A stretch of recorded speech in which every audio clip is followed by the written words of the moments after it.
With me here today, we have John Scrivani, the State Coordinator for Virginia Department of Emergency Management.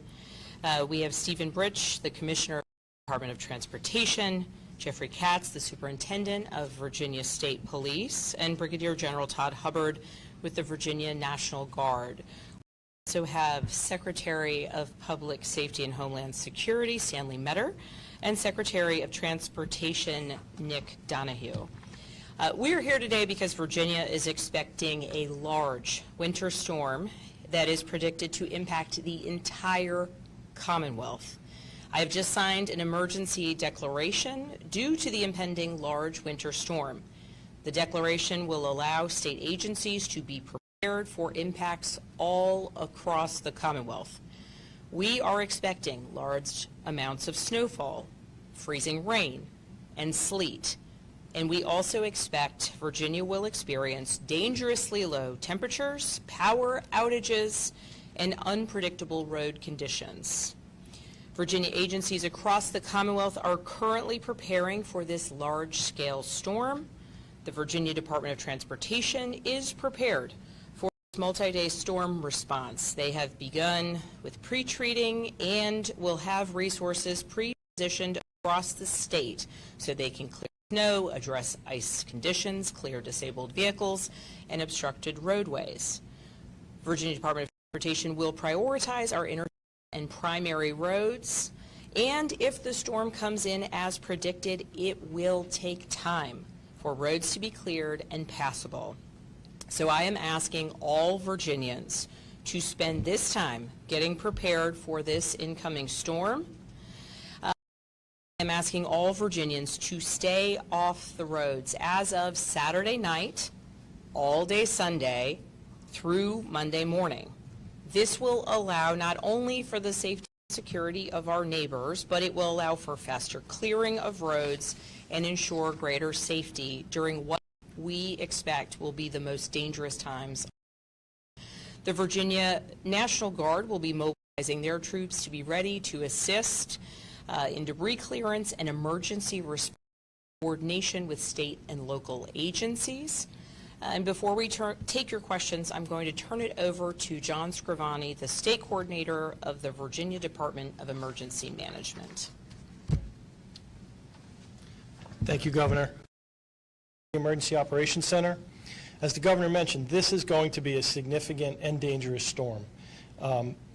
One piece that we just have to focus on as well is after the precipitation stops, it is going to be very cold for multiple days, probably through Thursday. So we want to make sure everybody is prepared, as the Governor mentioned. VDEM is coordinating closely with state agencies, local partners, our private sector utility partners.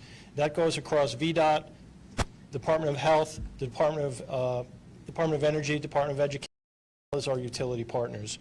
We have a full court press on for this event. Our agencies coordinate for these types of events year-round, so we are prepared. That is the key here. We also have our federal partners participating in all of our meetings and here in the Emergency Operations Center. We have National Weather Service and FEMA present today. I want to finish with just a few short items as reminders. You need to listen to trusted information sources as you get your information about this storm and as you make decisions.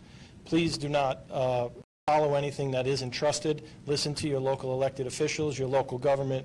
They will share and push forward. Also, emergency alerts in these types of situations are very important.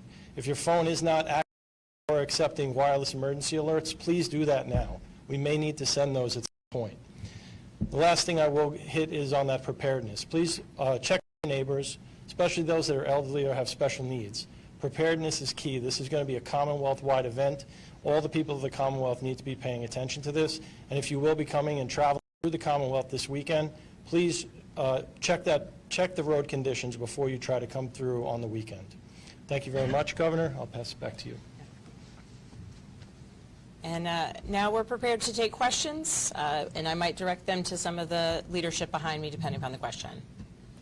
Governor, thank you for holding this. A few days on the job, this is the first test of you and leadership. How are you feeling into this right now, preparations and everything ahead of the storm? Well, I want to thank the Virginia Department of Emergency Management because last month We did a tabletop exercise that was meant to ensure that I, as the incoming governor at that point, knew the extraordinary coordination that occurs in this very place, the preparation that, as Mr. Scrivani mentioned, is happening.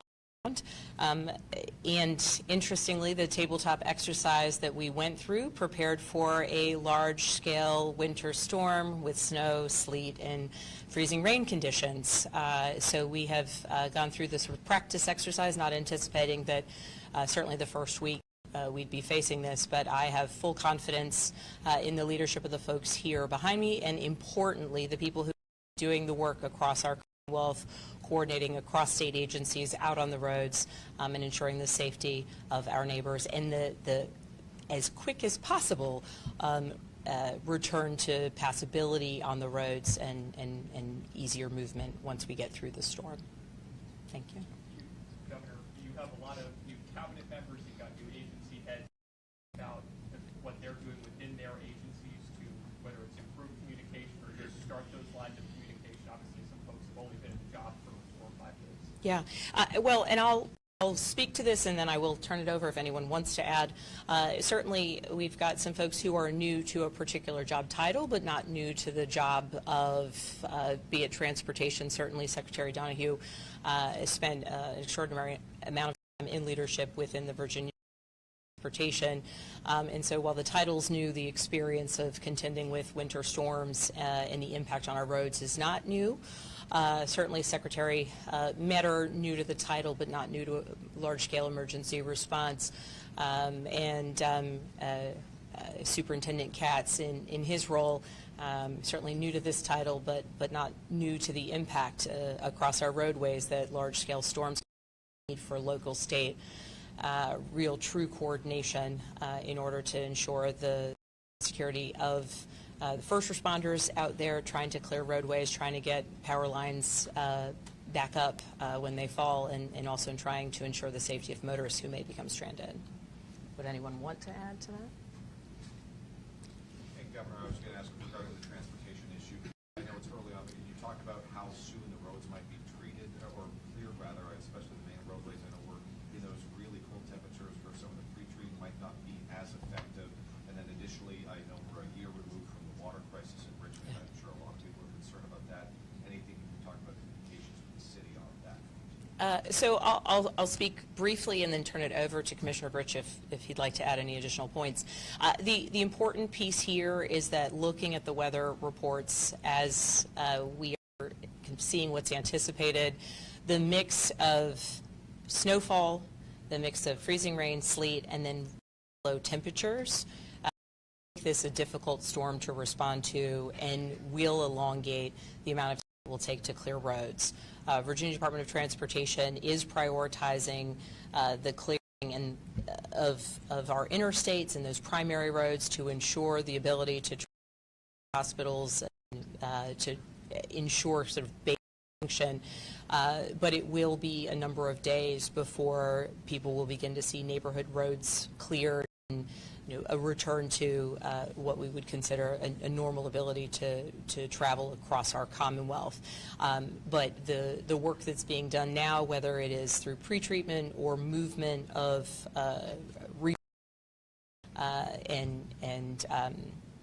and the ability to respond, that work is either happening now or in the planning phases right now. And Commissioner Britch, I'll turn it over to you in case. There you are. Thank you, Governor. Just a quick update on the pre-treatment activities that we have ongoing. You're going to see all of our interstates and high-volume primaries being pre-treated with brine solution starting today and concluding by close of business tomorrow. Our crews will be mobilizing at its highest level, Mobilization 5, across all 9 of our districts. That means that we will have close to 10,000 pieces of equipment moving as to this storm statewide. Part of this, too, recognizing that we will have potential for icing conditions on the southern half of the state. We are mobilizing our tree crews to be able to be in the neighborhoods and making sure the trees are clear. If there are down power lines, we're coordinating to be able to make sure those lines are de-energized before we get in there.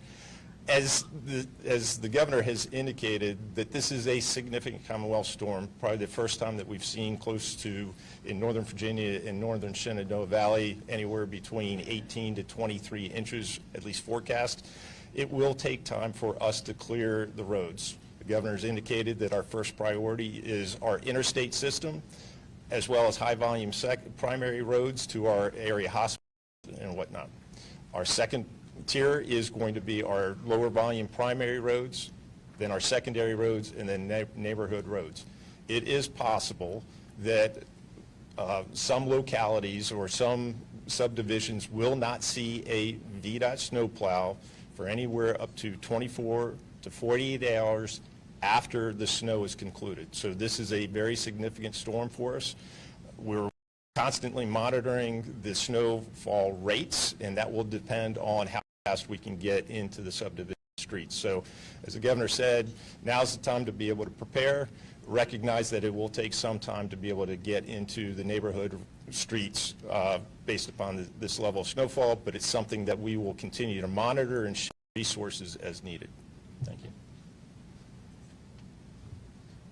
Governor, it's obviously a big regional weather event. Can you describe any interactions you've had with officials in D.C., Maryland, and even the White House to coordinate for this? So as of right now, and I will turn it over to Mr. Scrivani to further comment on this, it is expected that this snow is going to impact not just Virginia, though the entirety of the Commonwealth. Our neighbors in North Carolina and West Virginia in particular will be heavily impacted. I will be doing, at the conclusion of this press conference, some outreach to our direct neighbors, but I have spoken to leadership in other potentially impacted states about what it is that they are seeing on the ground and how it is that they are preparing.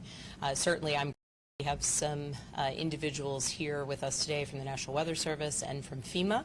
And depending upon the ongoing impacts of this storm, may need to move forward with requests for an emergency declaration at the federal level. Mr. Scrivani, would you add anything additional to that? Yes, ma'am. So we have constant outreach, as the governor mentioned, with FEMA. We also have calls scheduled with the White House, National Security Council, and DHS today. They have outreach to us directly. We are getting on the calls with them. They are interested in leaning forward and providing support as we ask for it. We have more team members from FEMA showing up today, so that outreach has been seamless at this point. They have pushed forward, and they're leaning in as well as we. Thank you. Governor, a lot of Richmond residents are very uneasy about this upcoming storm. The last time we had a storm this big, we were without water for 6 days. Can you talk about any communication between the state and localities, specifically Richmond, and what people in Richmond can expect, as far as safety going into this? So I'll begin with this question, and then again, Mr. Scrivani, if you would like to add anything. Certainly, I mentioned in response to an earlier question that we had run through exercises related to this specific type of storm last month. And part of what we have seen in the Commonwealth of Virginia over the last year is recognition of, how a confluence of real negative circumstances can create what we saw in the city of Richmond last year. And so there's been much planning over the past year to ensure that any now identified potential challenges or weaknesses in the system, as we witnessed in Richmond, could be mitigated. So part of the larger Virginia Department of Emergency Management efforts, and the folks who will be represented here will include those who are focused on ensuring access to water and the actual function of our water treatment plants and our water facilities. Yeah, thank you, ma'am. Thanks for that question. So the way the Virginia Department of Emergency Management is structured is we have regional offices. Our regional coordinators work with all the local emergency managers. Obviously, the city of Richmond is in our backyard, so I also speak directly with their emergency management team. Specific to the water, the city did an after action. The mayor has been pushing forward. I can't speak to their infrastructure and the status of it. That would be a question for their team. But I do know that if they need any support They haven't asked for any outreach yet related to their infrastructure, but our team is working very closely with them at the regional level, and if they have any larger requests, as with the water, that would come here to the Emergency Operations Center, and we would support them. Can you speak to emergency management planning in Southwest Virginia specifically, which is a very beautiful but topographically difficult region, storms such as these?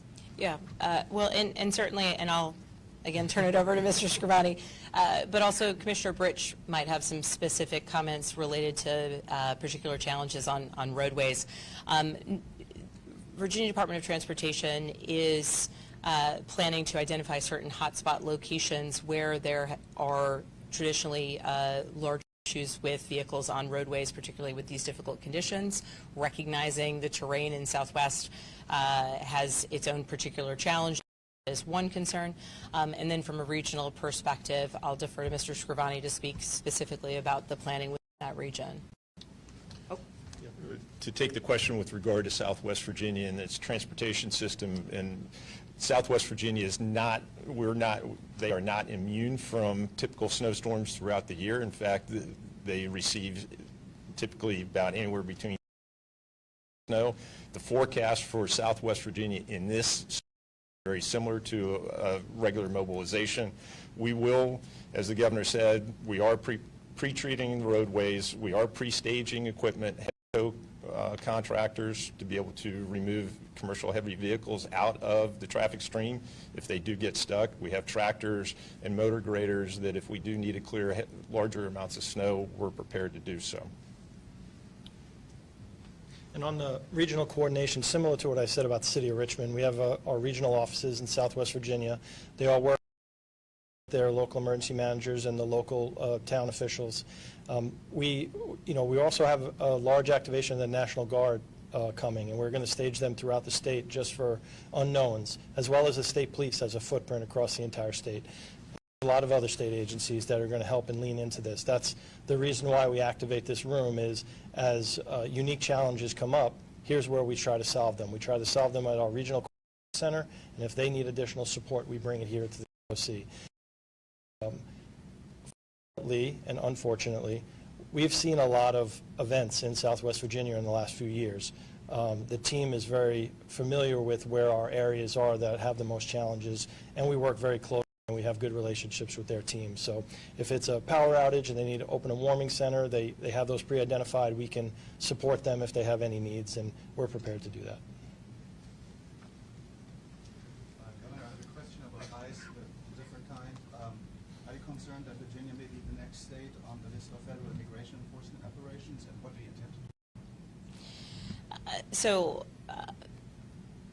I think, and I'll speak to this briefly because I want to make sure we're able to touch on all questions related to the winter storm. My executive order, repealing Executive Order 41, was an important first step in ensuring that we are not moving or reallocating state and local resources away from the first responder duties that I think today highlights just how extraordinarily important, whether it is crimes are being ready to support a community in need, that the prior executive order number 47 had created some real challenges. Ultimately, I am looking into every step forward that we can take as a Commonwealth to ensure community safe and protected, and that any efforts to any law enforcement activities within the state are to be what they are. Frankly, the fear and concern that we've seen in other places where people without any sort of designation, unannounced, wearing masks are taking people off the streets, the level of fear that that's created and the level of distrust and confusion that creates is certainly not contributing to any strengthening of our communities, let alone keeping our communities safer. So we are continuing on working in coordination with Secretary Metter to ensure that Virginia can be an example for the country in terms of how it is that we recognize and delineate the differences between law enforcement activity, particularly those where there's a warrant in hand, and the types of sort of large-scale mass activities that create confusion, distrust, and ultimately, as we've seen in Minnesota, tragedy. Have there been any challenges coordinating with federal agencies? There's been a lot of changes at FEMA and reductions to NOAA, the weather monitoring capabilities. Is there any more insight on how challenging or smooth that has gone? For us, the coordination has been fine. Even throughout all the changes in 2025, we've had no hiccups. Again, there's had some staff changes at the senior levels, but we've always had a presence here at the EOC. We have an NWS person that sits right behind that wall, and we have FEMA staff that sit not very far from my office, our headquarters, and we have a team here that's still working the Helene disaster. So our coordination with the federal government has been seamless. Our partners in FEMA Region 3, I've been on calls with them all morning. All the Region 3 state directors are going to have a call today because they're being impacted by this storm. We want to make sure that we're coordinating the federal support as well as we're not stepping on each other with contracting. As we contract in support, we don't want in conflict with the other states, right? So we make sure that we're walking through that very seamlessly. But there's been no hiccups for us. Excuse me, Governor, thanks very much for hosting this. Just heard from a 17-year-old in Northern Virginia whose father was reported by ICE. He says he's now afraid to call the police because of it. As we enter this emergency, what's your message for immigrant Virginians who are afraid to call police at this time? I thank you for giving that example because that's exactly, I think, to Mr. Schmidt's question, that's exactly what we are trying to get at with the issuance of my executive Saturday, and ultimately how we will determine how Virginia proceeds, is that, and I say this as someone who grew up in a law enforcement family and began my career in law enforcement, the idea that any would be afraid of calling the police in a time of need if there's an emergency in their home is a tragedy in and of itself. And the fact that it would be because of, as a result of the types of large-scale operations that are sowing fear and not resulting in what was at one time the promised intention of identifying and arresting those who have committed crimes. I think it's an unfortunate reality of where we are now. So at this moment, to answer your question, my message to all Virginians would be please listen to the requests that we are putting out. Please stay off the roads, particularly Saturday night, all day Sunday, and into Monday. Let those who are endeavoring to the roads do their job, do it safely. And please keep the roads clear for those who might have an emergency. But if someone needs to call police, having a health emergency, need to call first responders, my message would be please do so and ensure the safety of your friends, neighbors, or family, and stay warm. Ensure that safety of the immigrant Virginia is concerned about getting snatched by ICE. I would say in all of our coordination, the priority is, and whether it's local state police or Virginia National Guard resources that, depending upon the region, might be supporting responses. Their goal, their intent in this emergency is to get people who need to get to a hospital, to get people who are stranded on the roads back home to someplace safe. Those who are in danger, to get them someplace safe, whether it's a warming station or to a hospital. That is the goal of our response in this moment. And anyone who is afraid as it relates to kind of some of the larger immigration, our enforcement efforts, our goal, our intent, and is that folks on the road are doing response duties to emergencies or to in efforts to clear roads. Well, we have one more time. Hey, Governor, my question is also about the Richmond water system. Yeah. The city has requested $80 million in state funding. Governor Youngkin did not put that in his budget